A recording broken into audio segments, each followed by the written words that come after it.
जब बलिदानियों के परिवारों को सम्मान देने की बात हो और ऐसा सम्मान करने के लिए अगर जनरल खुद यहाँ पर मौजूद हों तो फिर इससे बड़ा सम्मान उन परिवारों के लिए और क्या होगा। हमारे साथ इस कार्यक्रम के chief guest general Upendra Dwivedi, जोरदार तालियों से प्लीज स्वागत कीजिएगा।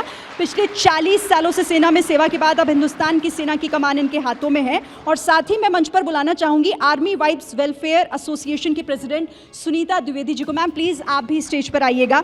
मैं यहाँ पर अब परिवारों को बुलाने का जो सिलसिला है वो यहाँ पर शुरू करना यहाँ पर चाहूँगी। देखिए, ये वो शूरवीर हैं जिनकी कहानियाँ मिसाल बन चुकी हैं इस देश के लिए। आप जब इनकी कहानियों को सुनेंगे तो आपके रोंगटे खड़े हो जाएंगे। 1 साल पहले कर्नल मनप्रीत सिंह जम्मू कश्मीर के अनंतनाग में वीर गति को प्राप्त हो गए थे, लेकिन जो जज्बा उन्होंने दुश्मनों के सामने दिखाया वो सालों साल याद रहेगा। मैं उनके परिवार को बुलाऊं उससे पहले एक छोटा सा वीडियो हम यहाँ पर देखना चाहेंगे। देश के वीर सपूत कर्नल मनप्रीत सिंह 19 राष्ट्रीय राइफल्स यूनिट में तैनात थे।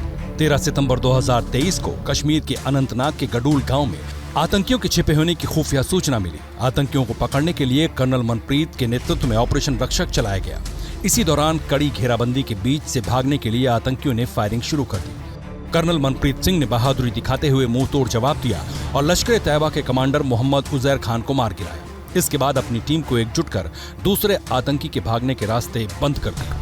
तभी अचानक सामने से आकर आतंकी ने उन पर फायरिंग खोल दी, जिसमें एक गोली कर्नल मनप्रीत के माथे पर आकर लगी। 14 सितंबर 2023 को कर्नल मनप्रीत सिंह वीर गति को प्राप्त हो गए। कर्नल मनप्रीत को याद तो तब करूं जब मैं उन्हें भूलूं।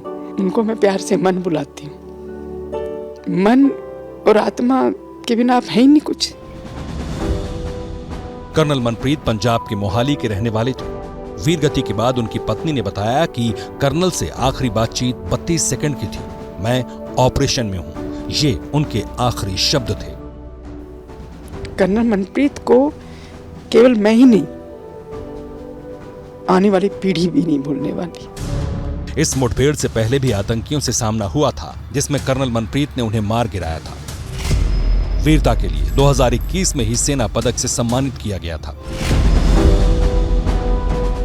2021 में प्रमोशन के बाद शांति क्षेत्र में पोस्टिंग का विकल्प दिया गया था, लेकिन उन्होंने इनकार कर दिया और 19 राष्ट्रीय राइफल्स में रहने का फैसला किया। ऐसे वीर बलिदानी को देश हमेशा याद रखेगा।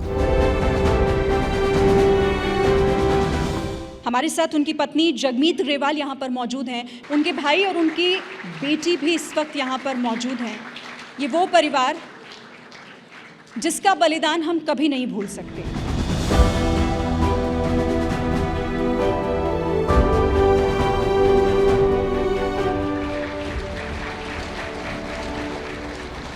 मैं अपने स्पॉन्सर संस्कृति यूनिवर्सिटी के ओनर सचिन गुप्ता और राजेश गुप्ता जी को भी स्टेज पर बुलाना चाहती हूँ। Please come.